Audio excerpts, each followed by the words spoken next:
एक छोटी सी बस्ती, बनी इजराइल का घराना, एक बाप और उसके 12 बेटे, और उन्हीं भाइयों में से एक छोटा सा बच्चा और एक ख्वाब। लेकिन उस बच्चे को नहीं पता था कि उस ख्वाब की कीमत होगी।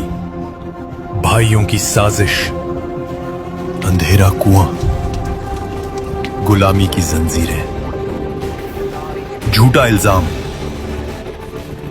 7 साल कैद, और फिर सल्तनत। ये वाकया है हजरत यूसुफ अलैहिस्सलाम का, हसद के खिलाफ सब्र का, फितने के सामने हया का, अंधेरे में यकीन का। ये जमीन है कनान की, आज के फिलिस्तीन और उसके गिर्द के इलाकों का हिस्सा। यही रहते थे अल्लाह के नबी हजरत याकूब अलैहिस्सलाम। उनका घर सादगी से भरा था मगर रूहानी नूर से रोशन। हजरत याकूब अलैहिस्सलाम हजरत इसहाक अलैहिस्सलाम के बेटे और हजरत इब्राहीम अलैहिस्सलाम के पोते थे। ये सिर्फ एक खानदान नहीं था, ये नबूवत का सिलसिला था। हजरत याकूब अलैहिस्सलाम के 12 बेटे थे, उनमें से 10 एक मां से थे और 2 यूसुफ और छोटे भाई बुन्यामीन एक दूसरी मां से। यूसुफ अलैहिस्सलाम अपने वालिद के बहुत करीब रहते, उनकी बातों को गौर से सुनते। उनके चेहरे पर मासूमियत थी, मगर घर के दूसरे कोने में एक और चीज पल रही थी, हसद। उनके 10 भाई महसूस करते थे कि अब्बा का झुकाव यूसुफ अलैहिस्सलाम की तरफ ज्यादा है। हसद छुप रहता है मगर जलता रहता है। एक रात आसमान सितारों से भरा हुआ, यूसुफ अलैहिस्सलाम नींद में थे। फिर अचानक उनकी आंख खुलती है, सांस तेज, दिल जोर से धड़क रहा था। वो उठते हैं अब्बा जान, और दौड़ते हुए हजरत याकूब अलैहिस्सलाम के पास जाते हैं। बेटा यूसुफ, क्या बात है? अब्बा जान, मैंने एक अजीब ख्वाब देखा। मैंने देखा 11 सितारे और सूरज और चांद सब मुझे सजदा कर रहे थे। हजरत याकूब अलैहिस्सलाम समझ गए, ये आम ख्वाब नहीं था, ये बशारत थी। अपना ये ख्वाब अपने भाइयों को मत बताना, वरना वो तुम्हारे खिलाफ साजिश करेंगे। उस रात हजरत याकूब अलैहिस्सलाम समझ गए थे, ये बच्चा सिर्फ उनका बेटा नहीं, मुस्तकबिल का नबी है। मगर जिस पर अल्लाह का इंतखाब होता है, उस पर इम्तिहान भी होते हैं। यूसुफ अलैहिस्सलाम के भाई इकट्ठा बैठे थे, चेहरों पर बेचैनी, आंखों में जलन। एक भाई कहता है, यूसुफ और उसका भाई अब्बा को हमसे ज्यादा प्यारे हैं, हालांकि हम ज्यादा ताकतवर हैं। यूसुफ को कत्ल कर दो या उसे किसी दूर जमीन में फेंक दो ताकि अब्बा की तवज्जो सिर्फ हम पर हो जाए। उसे कत्ल मत करो, अगर कुछ करना ही है तो उसे किसी कुआं में डाल दो, कोई मुसाफिर उसे उठा लेगा। ये फैसला हो गया। फिर वो सब जाते हैं अपने वालिद के पास। हजरत याकूब अलैहिस्सलाम, अब्बा जान, आप यूसुफ को हमारे साथ क्यों नहीं भेजते? हम उसकी हिफाजत करेंगे, वो खेलेगा, खुश रहेगा। मुझे डर है तुम उसे ले जाओगे और कोई भेड़िया उसे खा जाएगा, जबकि तुम उससे गाफिल हो जाओगे। अगर भेड़िया उसे खा गया जबकि हम इतने सारे हैं तो हम तो किसी काम के ना हुए। आखिर बाप का दिल मान गया। सफर, रेगिस्तान की हवा, दूर तक खामोशी। हजरत यूसुफ अलैहिस्सलाम मासूमियत से भाइयों के साथ चल रहे थे। उन्हें क्या पता ये सफर बचपन का आखिरी सफर है। फिर वो लम्हा आ गया, भाई अचानक घेर लेते हैं, कपड़े खींचते हैं। यूसुफ अलैहिस्सलाम घबरा कर कहते हैं, भाइयों, ये क्या कर रहे हो? मगर हसद रहम नहीं करता। उन्हें उठाया गया और अंधे कुएं में फेंक दिया गया। अंधेरा, तन्हाई, खौफ।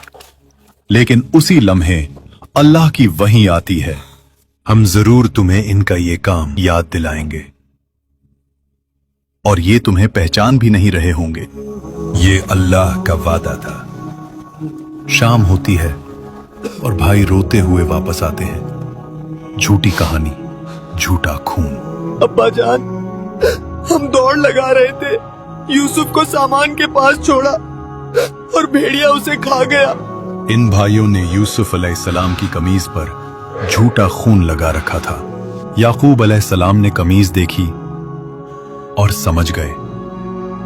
उन्होंने सिर्फ इतना कहा, तुम्हारा नफ्स इस झूठ को सजा कर दिखा रहा है।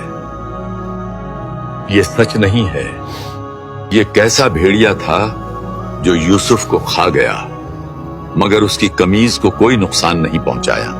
तो अब सब्र ही बेहतर है और अल्लाह ही मदद करने वाला है। ये एक अजीम सब्र की शुरुआत थी। एक दिन सुबह की खामोशी में रेगिस्तान से एक काफिला गुजरता है। पानी निकालने के लिए रस्सी कुएं में डाली जाती है। अचानक आवाज, यहाँ एक लड़का है। रस्सी के साथ बाहर आते हैं हजरत यूसुफ अलैहिस्सलाम। मासूम, मगर तकदीर बदल चुकी है। काफिला उन्हें माल की तरह छुपा लेता है। फिर वो रवाना होता है मिस्र की तरफ। एक नबी गुलामी की जंजीरों में, मगर अल्लाह का मंसूबा कुछ और है। मिस्र पहुंचकर बाजार में फरोख्त होती है।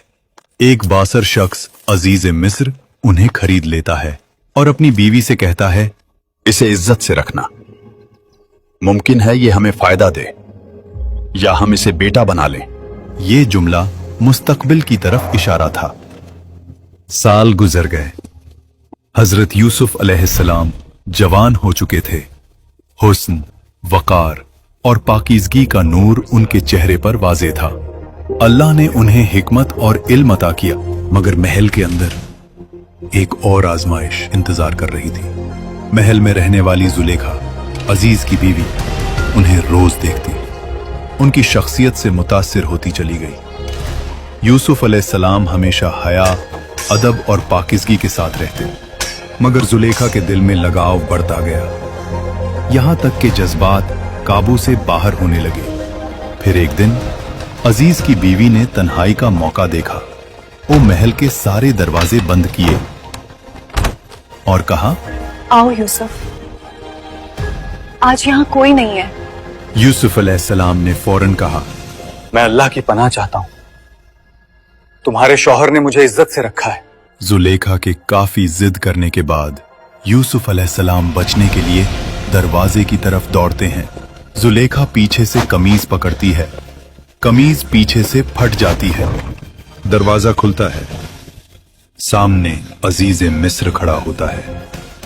जुलेखा डर गई और फौरन इल्जाम यूसुफ अलैहिस्सलाम पर लगा दिया। इसने बुरी नियत की, इसे कैद कर ले और दर्दनाक सजा दे। मगर अल्लाह ने दलील पैदा कर दी। वहां खड़े एक शख्स ने कहा, अगर कमीज आगे से फटी है तो यूसुफ झूठा, अगर पीछे से फटी है तो औरत झूठी। कमीज पीछे से फटी थी। सच वाज़े हो गया। अजीज मिस्र समझ गया कि यूसुफ अलैहिस्सलाम बेगुनाह है और वो इस बात को दबाने की कोशिश करता है, मगर महल की बात शहर तक पहुंच जाती है। औरतें कहने लगी, अजीज की बीवी अपने गुलाम पर फिदा हो गई।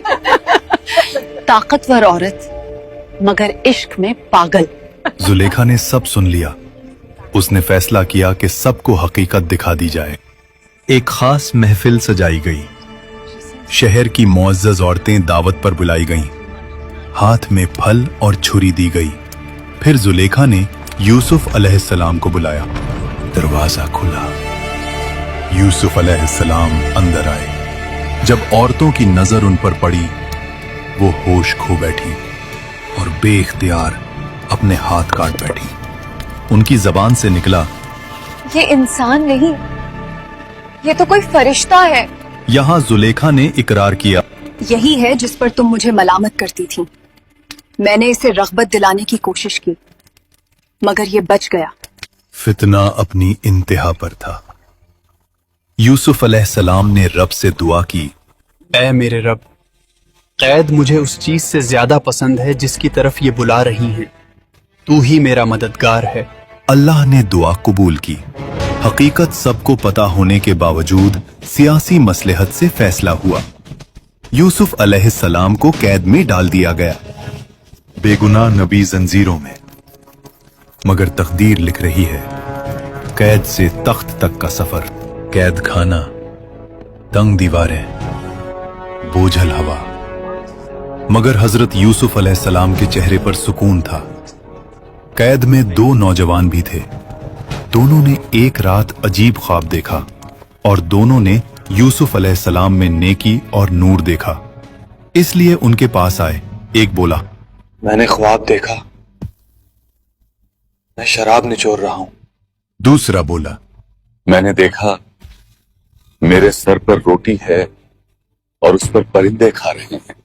ہمیں تعبیر بتائیے، ہم آپ کو نیک لوگوں میں سے دیکھتے ہیں. یوسف علیہ السلام نے فوراً تعبیر نہیں بتائی. پہلے حق کی دعوت دی. جو کھانا تمہیں ملنے والا ہوتا ہے میں اس کے آنے سے پہلے بتا دیتا ہوں. یہ علم اللہ نے دیا ہے. کیا مختلف معبود بہتر ہیں یا ایک اللہ جو سب پر غالب ہے؟ تم جن کی عبادت کرتے ہو وہ صرف نام ہے، حکم صرف اللہ کا ہے.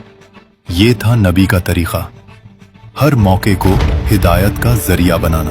پھر انہوں نے خواب کی تعبیر بتائی. تم میں سے ایک اپنے بادشاہ کو شراب پلائے گا، دوسرا صلیب دیا جائے گا اور پرندے اس کا سر کھائیں گے. فیصلہ ہو چکا جس کا تم پوچھ رہے تھے. اور واقعی کچھ دن بعد بالکل ویسے ہی ہوا. جو آزاد ہوا اس سے یوسف علیہ السلام نے کہا، اپنے بادشاہ کے پاس میرا ذکر ضرور کرنا. مگر شیطان نے اسے بھلا دیا اور یوسف علیہ السلام مزید کئی سال قید میں رہے. پھر ایک رات بادشاہ مصر نے خواب دیکھا. 7 موٹی گائیں جنہیں 7 دبلی گائیں کھا رہی ہیں، 7 ہری بالیاں اور 7 سوکھی. وہ گھبرا کر اٹھ گیا اور خواب اسے روزانہ آنا شروع ہو گیا. پھر ایک دن دربار میں لوگ جمع ہوتے ہیں. سب حیران، کوئی تعبیر نہ بتا سکا. سب بولے، یہ الجھے ہوئے خواب ہیں.